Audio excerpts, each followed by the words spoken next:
Joint venture agreement sa pagitan ng water districts at yung pong Prime Water pinaiimbestigahan na sa Senado. Alamin natin ang detalye kay Mean Corvera. Mean. Ipinasisilip na sa Senado ang joint venture na pinasok ng mga local water districts sa Prime Water na pag-aari ng Pamilya Villar.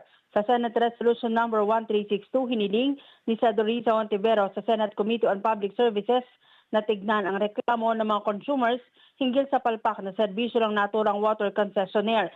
Nakasaad sa resolusyon na matagal nang hindi nasosolusyonan ang problema ng mga consumers kahit papaulit-ulit ang kanilang paghahain ng reklamo.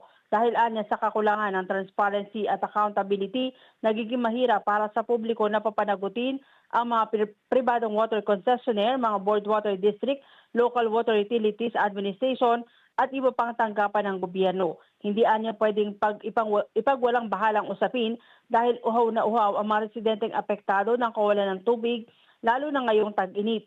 Sa pagbabalik ng sesyon sa June 2, inaasahang matatalakay ng Senado ang naturang resolusyon.